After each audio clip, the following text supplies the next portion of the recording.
1편 1절로 5절까지 말씀으로 고난을 극복하는 법, 고난을 극복하는 법이라는 제목으로 은혜를 나누도록 하겠습니다. 한번 같이 하겠습니다. 고난을 극복하는 법. 네, 예전에 오케스트라 에서 첼로를 연주하는 토스카닌이라는 소년이 있었습니다. 이 소년이 가장 큰 소원이 어떻게 해서든지 자기의 심각한 근시안을 고치는 것이 소원이었어요. 그래서 하나님께 이렇게 기도했어요. 하나님, 제가 이 근시안을 고쳐주세요. 이렇게 간구했습니다. 그러나 그가 19세 되던 해에도 이 근시안이 고쳐지지 않았어요. 어느 날 그가 몸담고 있던 오케스트라가 아주 중요한 그 연주를 하게 되었습니다. 그런데 공연 직전에 지휘자가 큰 병이 걸려서 알아서 눕게 됐어요. 이 오케스트라 단원들이 다 큰일 났다고 생각을 했습니다. 그래서 지휘자로서 경험이 있는 사람이 누가 있나 하고 찾아봤어요. 근데 한 사람도 없는 거예요. 그래서 단원들끼리 서로가 찾아보기도 하고 이야기도 하고 그랬습니다. 거기에 그런데 딱 한 사람이 있었는데 그 사람이 토스카닌이라는 소년이었어요. 이 토스카닌이는 심한 근시안이라 악보를 볼 수 없기 때문에 악보를 전체를 암송을 했어요. 그래서 그날 그가 처음 오케스트라를 지휘하게 되었고 이것을 계기로 세계적인 지휘자가 되는 그러한 기회를 갖게 되었던 것입니다. 그는 자기 인생의 장애물에 대해서, 고난에 대해서 원망하기보다는 하나님께 더 가까이 가고 하나님을 찾았습니다. 그 결과 그는 세계적인 지휘자가 되는 축복을 받게 된 것입니다. 여러분, 어떤 경우에라도 오늘 우리는 하나님을 찾아야 돼요. 어떤 상황이라도 오늘 우리는 하나님을 찾아가야 되는 거예요. 그때 하나님은 만나주시고 그때 하나님은 우리의 환경을 열으셔서 하나님의 축복을 주신다는 것입니다. 오늘 본문 말씀에 대해서 많은 학자들이 본서의 저자를 다윗이라고 보고 있습니다. 이때 다윗은 압살롬 반역에 의해서 그것을 피해서 요단 동편 마하나임으로 피난하는 그런 상황일 것으로 보고 있습니다. 그래서 다윗은 자신을 사슴으로 비유하면서 자신의 하나님께 사슴이 마치 물을 찾듯이 시냇물을 찾아 나섰듯이 그러한 심정으로 하나님께 고백하는 것입니다. 인간에게 고난의 문제를 해결할 수 있는 분은 하나님밖에 없습니다. 그래서 우리가 인생 가운데 다가오는 고난의 문제를 어떻게 대처할 것인가가 중요한 것입니다. 오늘 본문을 중심으로 고난을 극복하는 법에 대해서 묵상하면서 은혜를 나누도록 하겠습니다. 먼저 고난을 극복하는 법은 뭘까요? 사슴이 시냇물을 찾듯이 하나님을 간절함으로 갈망하는 것입니다. 1절 2절을 같이 보겠습니다. 하나님이여, 사슴이 시냇물을 찾기에 갈급한 같이 내 영혼이 주를 찾기에 갈급하나이다.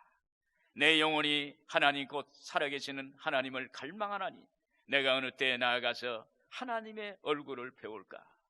이 말씀은 시편 기자가 하나님을 찾는 것을 마치 사슴이 시냇물을 찾는 것에 비유해서 하나님께 고백하는 것입니다.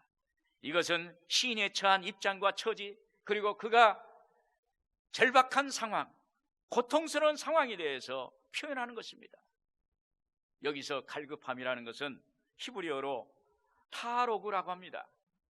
이 말의 뜻은 계속 고대하다, 계속 부르짖다, 계속 헐떡거린다 라는 뜻입니다. 그래서 원문의 의미는 목마름으로 인해 지속적으로 부르짖고 헐떡이는 모습을 말하는 것입니다. 여러분, 사슴은 본래 열이 많은 동물이기에 물을 자주 마셔야 돼요. 그래서 열을 내리는 겁니다.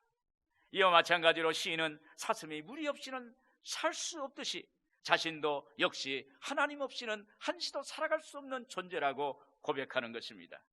본문에서 중요한 것은 시인이 하나님의 도우심을 받지 못하면 멸망에 이를 수밖에 없는 상황에 처해 있다는 것입니다. 요엘서 1장 19절 20절에 보면 야여, 내가 주께 부르짖으오니 불이 목장에 풀을 살랐고 불꽃이 들의 모든 나무를 살랐음이니이다. 들짐승도 주를 향하여 헐떡거리오니 시내가 다 말랐고 들의 풀이 불에 탔음이니이다. 시인은 산에 산불이 났는데 죽음의 위험에 처한 사슴과 같다는 것입니다. 이제 사슴은 불길을 이리저리 피하면서 시냇물을 찾아서 헐떡입니다. 사슴이 생명을 유지하기 위해서는 시냇물이 절대적으로 필요한 것입니다. 그런데 여기에 물 한 방울이 없어요. 이 상황이 다윗에게는 고난이었어요. 이때 다윗은 자기의 그 하나님께 간절함으로 나아가는 것입니다. 또 다른 경우는 한 마리의 사슴이 산중턱에서 있는데 갑자기 나타난 늑대가 사슴을 잡아먹으려고 쫓아옵니다. 이에 사슴은 죽으라고 도망치면서 막 도망치다 보니까 사슴이 몸에, 발에, 돌적이에, 나뭇가지에 찢겨서 피가 철철 흐릅니다. 그때 사슴은 간절히 시냇물을 찾습니다. 자기의 피의 냄새가 나니까 늑대가 그 피 냄새를 맡고 자꾸 막 미친 듯이 쫓아옵니다. 그때 사슴은 시냇물을 더 찾습니다. 시냇물 속에 자기 몸을 담그면 피 냄새가 사라져서 늑대를 따돌릴 수 있기 때문입니다. 여러분, 이와 같이 마귀는 사람의 죄와 허물의 냄새를 맡고 쫓아옵니다. 그때 시냇물인 예수님의 피, 보혈의 강물에 몸을 던져버리면 우리의 죄의 냄새가 사라지고, 그러면 마귀는 물러가는 역사가 나타나게 되는 것입니다. 그래서 우리는 주 안에서 살아갈 수가 있는 것입니다. 여러분, 여기서 시냇물은 바로 하나님께서 자신의 유일하고도 영원한 구원의 생수라는 것입니다. 그렇습니다. 여러분, 인생의 목마름을 해결하고 구원에 이르기를 원한다면 생수의 근원 되신 예수 그리스도께 나와야 되는 거예요. 오늘 그분께 나올 때 우리는 구원받습니다. 오늘 하나님께 자녀가 됐다고 인정받습니다.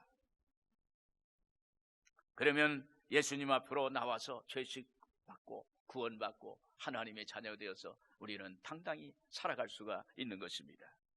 저는 믿기 전에 제게 도움을 줄 수 있는 신을 찾았던 적이 있습니다. 제가 치료 수술로 해서 6개월 동안 틀어누워 있었어요. 그리고 재수를 여러 번 해가지고 제 마음도 무너지고 몸도 무너졌어요. 그런 상태에서 군대를 입대를 했어요. 그러니까 제 마음에 부담이 되고 그 육신의 부담이 됐어요.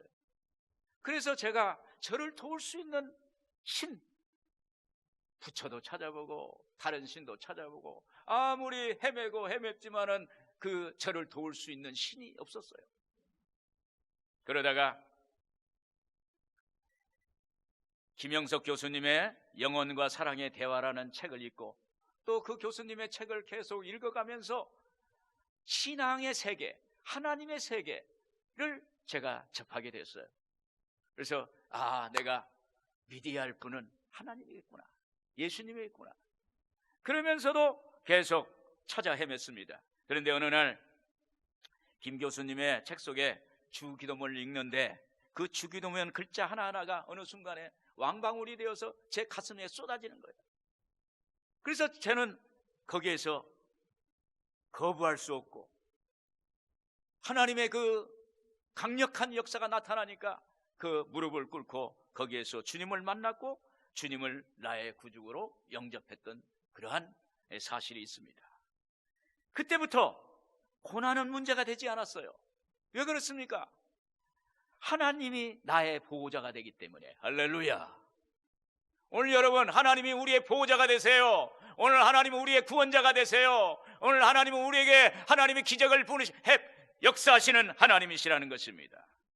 시편 121편 1절 2절에 보면은 내가 산을 향하여 눈을 들리라. 나의 도움이 어디서 올까? 나의 도움은 천지를 지으신 야훼께서로다. 시편 기자는 세상에서 도움을 받을 수 없는 어려운 고난 중에 있을 때 오직 자기의 도움은 하나님이라는 거예요. 그렇게 하나님께 나아갔더니 그랬더니 시인은 실족하지 않았고 하나님은 졸지도 않고 주무시지도 않았고 시인의 하나님이 오른팔이 되었고 그리고 그늘이 되었다는 것입니다. 여러분, 우리가 삶의 고난에서 벗어나려면 먼저 구원의 하나님을 찾아야 됩니다. 마치 사슴이 시냇물을 찾아 헤매듯이, 찾아 나듯이 오늘 주님을 만나야 돼요. 주님을 찾아야 돼요. 그러면 우리는 구원의 은혜를 받습니다. 성령을 부어주시는 하나님께 나오면 성령 충만의 은혜를 받습니다. 축복의 하나님께 나오면 축복 주시는 것입니다. 치유의 하나님께 나오면 하나님의 건강을 회복하는 역사가 나타납니다. 그리고 재림과 부활의 하나님께 나오면 영생의 은혜를 받게 되는 것입니다. 그리고 고난을 극복하는 법은 무엇일까요? 하나님과 소통의 관계를 알아야 되는 것입니다. 하나님과 소통의 관계를 가져야 돼요. 3절 4절에 보면은 사람들이 종일 내게 하는 말이 내 하나님이 어디 있느뇨 하오니 내 눈물이 주야로 내 음식이 되었도다. 내가 전에 성의를 지키는 무리와 동행하여 기쁨과 감사의 소리를 내며 그들을 하나님의 집으로 인도하였더니 이제 이 일을 기억하고 내 마음이 상하는도다. 다윗이 10여 년 동안 사울의 왕에 의해서 쫓겨다녔습니다. 이제 인생 말년에 자기가 사랑했던 아들 압살롬의 반역으로 인해서 예루살렘을 피해 도망갈 때 그의 마음이 얼마나 아팠을까요? 이 시는 그의 끝없는 고난을 말하는 것입니다. 사람들이 다윗에게 말합니다. 3절에 사람들이 종일 내게 하는 말이 내 하나님이 어디 있느냐 하오니 내 눈물이 주야로 내 음식이 되었도다. 여러분, 믿는 사람에게 이런 말을 하는 것은 내 하나님이 어디 있느냐, 이런 말을 하는 것은 사람을 2번 죽이는 거예요. 그는 주위에 끝없는 조롱에 시달렸습니다. 그래서 눈물이 주야로 음식이 될 정도로 그의 일생은 고통의 연속이었습니다. 그런데 다윗은 그 극한 고난 속에서도 끊임없이 하나님께 자기의 아픔과 고통을 말합니다. 이렇게 하나님과 자신 앞에서 자기의 감정을 매우 솔직하게 표현하는 것은 하나님과 소통을 하는 거예요. 하나님과 소통을 잘하는 거예요. 여러분, 하나님은 사람들과 대면하여 함께 해주시고 위로해 주시고 그리고 격려해 주시고 세워주는 일을 해주세요. 결국 하나님과 나와의 신뢰 관계가 만들어지는 것입니다. 유다왕 히스기야가 죽게 되었을 때 열왕기하 20장 3절에 이렇게 하나님께 기도합니다. 야훼여 구하오니 내가 진실과 전심으로 주 앞에서 행하며 주께서 보시기에 선하게 행한 것을 기억하옵소서 하고 히스기야가 심히 통곡하더라. 이렇게 히스기야는 하나님 앞에서 눈물로 자기의 고백을 하는 것입니다. 하나님과 소통하는 것입니다. 이때 주님과의 관계가 이루어져서 하나님의 응답을 받게 됩니다. 열왕기하 20장 5절에 보면 내가 내 기도를 들었고 내 눈물을 보았노라. 내가 너를 낫게 하리니 내가 3일 만에 야훼의 성전에 올라가겠고 내가 내 날에 15년을 더할 것이며. 여러분, 하나님과 소통하시길 바랍니다. 하나님과 소통하면 고통의 때가 있을지라도 하나님의 고통 중에 힘 주십니다. 능력 주십니다. 하나님의 기적을 행하십니다. 용기를 주십니다. 은혜를 주시는 것입니다. 어떤 사람은요, 교회를 잘 다니는데도 어려운 문제가 생기면 기도가 안 된다고 그래요. 목사님, 기도가 안 돼요. 기도가 안 나와요. 여러분, 믿는 사람이, 예수 잘 믿는 사람이 기도가 안 나오면 얼마나 답답합니까? 그럼에도 이때에도 하나님 앞에 나가서 소통하고 고백해야 돼요. 하나님, 제가 힘이 듭니다. 하나님, 제가 아파요. 하나님, 저를 도울 수 있는 사람이 없어요. 저 도와주세요. 이렇게 할 때 하나님은 들으시고 하나님과 소통이 되어서 하나님이 역사하세요. 우리는 사람들에게 상처받고 배신당하고 무시당할 때 마음이 상합니다. 4절에 내가 전에 성의를 지키는 무리와 동행하여 기쁨과 감사의 소리를 내며 그들을 하나님의 집으로 인도하였더니 이제 이 일을 기억하고 내 마음이 상하는도다. 시인이 마음에 상하게 된 이유는 그렇게도 신앙생활도 도와주고 예배당으로도 인도했습니다. 그때 그들은 기쁨과 감사의 소리를 냈어요. 그런데 어느 날 이제는 이들이 떠나가고 그리고 배반하고 비방까지 합니다. 그래서 마음이 상한 것입니다. 이때 하나님께 소통하기가 어렵습니다. 그럼에도 우리는 하나님께 상한 마음, 아픈 마음, 나의 마음을 하나님께 드러내고 고백하고 소통하는 것입니다. 그때 하나님의 역사가 나타나는 거예요. F.S. 밀러라는 선교사님이 계세요. 한국 이름으로는 민노아 선교사님이 있는데, 그분은 1892년 미국 장로회, 북장로회 소속으로 이역만리 조선 땅에 와서 복음을 전하려고 예수교 학당을 설립했습니다. 그래서 활동하다가 충북 지역, 충주 지역에 가서 최초로 복음을 전하는 선교사 역할을 했습니다. 민노아 선교사님은 한국에 온 지 6년이 된 후에 첫째 아들을 낳았는데 8개월 만에 사망했습니다. 4년 뒤 둘째 아들을 낳았는데 낳은 지 하루 만에 사망했습니다. 사모님은 그 자녀들을 잃는 슬픔 때문에 그 다음에 천국에 가게 됐어요. 남편인 민 선교사님은 압이 캄캄했고 억장이 무너지는 아픔을 겪게 된 것입니다. 그때 사람들이 선교사님에게 이런 질문을 합니다. 당신이 전하는 예수가 누구기에 이렇게 당신을 힘들게 하는 것이오? 그때 그 말을 들은 민 선교사님은 마음이 어땠을까요? 너희 하나님이 어디 있느냐? 이 말과 똑같은 거예요. 네가 믿는 하나님이 어디 있느냐 이 말이에요. 그때 참담함으로 기도했고 자기 아픔을 하나님께 소통했더니 하나님이 위로와 깨달음을 주셨습니다.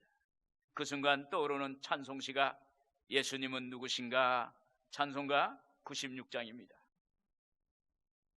예수님은 누구신가? 우는 자의 위로와 없는 자의 풍성이며 천한 자의 높음과 잡힌 자의 노임되고 우리 기쁨 대신에. 예수님은 누구신가? 약한 자의 강함과 눈먼 자의 빛이시며 병든 자의 고침과 죽은 자의 부활되고 우리 생명 대신에. 자, 우리가 2절 한번 같이 한번 찬송을 하겠습니다. 무반주로 하겠습니다. 예수님은 누구신가?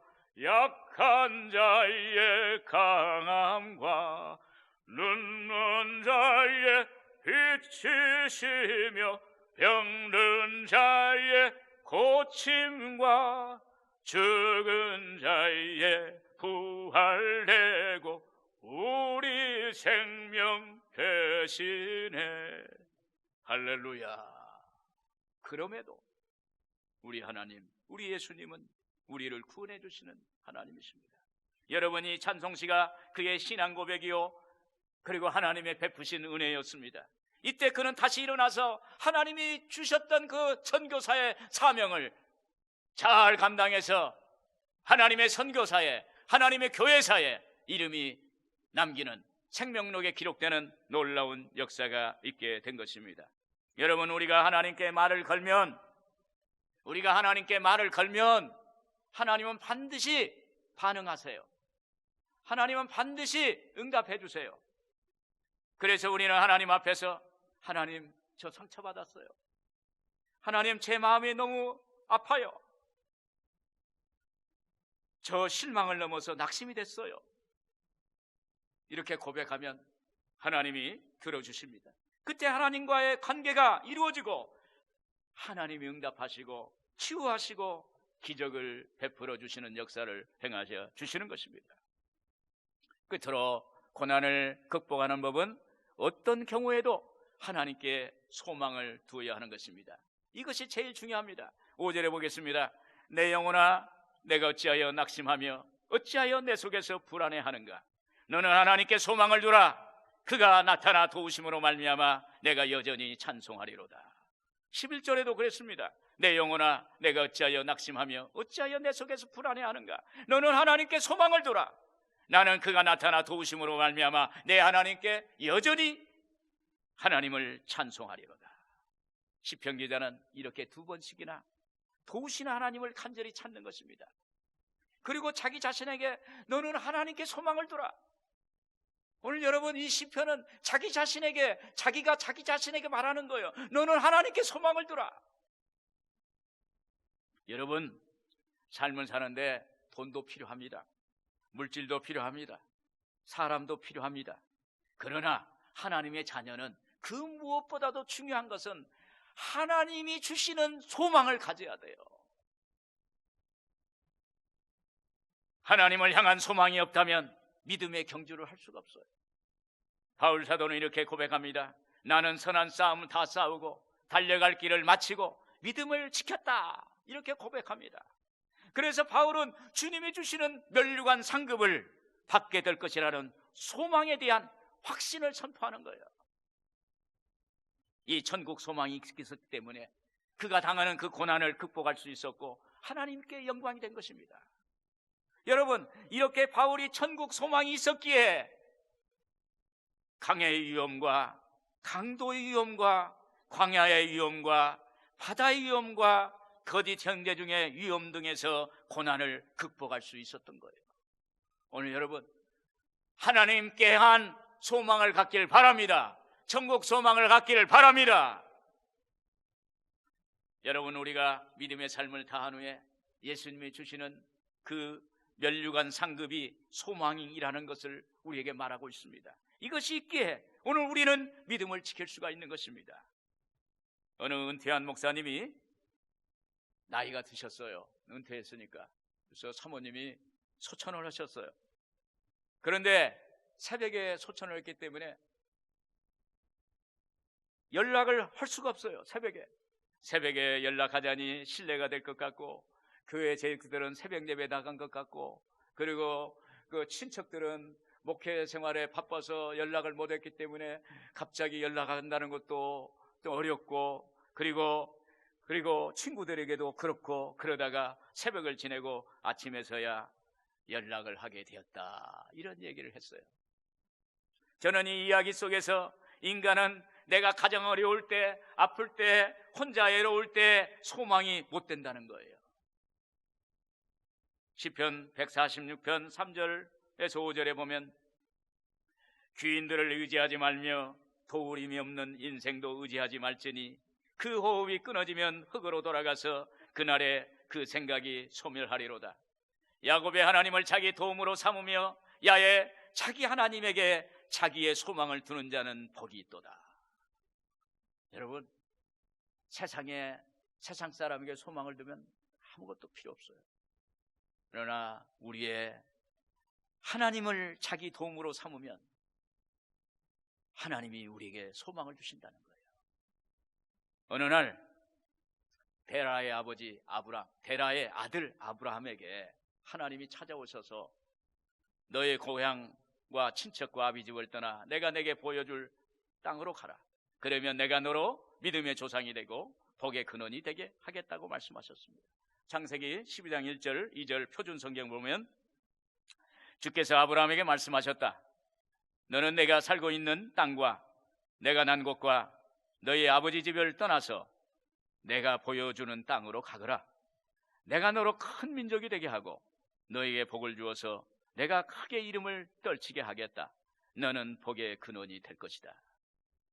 이것은 하나님이 아브라함에게 세속의 소망을 떠나서 하나님이 약속에 대한 소망을 갖도록 하는 사건이 된 거예요.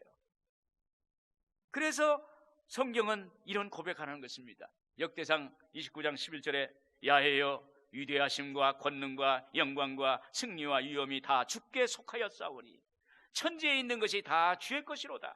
야훼여 주권도 주께 속하였사오니 주는 높으사 만물의 머리이심이니이다. 할렐루야. 그래서 오늘 우리는 어떻습니까? 마치 주모가 주인의 손을 바라본 같이 하나님을 바라봐야 돼요. 소망의 하나님을 바라봐야 된다는 거예요. 하나님께 소망 두는 것은 구체적으로 내 생각을 주야로 하나님의 약속의 말씀에 소망을 두라는 거예요. 8절에 그랬죠? 낮에는 야훼께서 그의 인자하심을 베푸시고 밤에는 그의 찬송이 내게 있어 생명의 하나님께 기도하리로다. 여러분, 하나님께 소망 두는 실제적인 방법은 하나님의 생각을 하라는 거예요. 하나님의 생각은 말씀입니다. 하나님의 말씀을 묵상하라는 거예요. 하나님의 말씀을 암송하라는 거예요. 그럴 때 하나님의 생각, 하나님이 우리 안에 들어오는 것입니다. 소망이 되는 거예요. 그때 하나님은 역사하시는 것입니다. 히브리서 13장 8절에 그랬습니다. 예수 그리스도는 어제나 오늘이나 영원토록 동일하시느니라.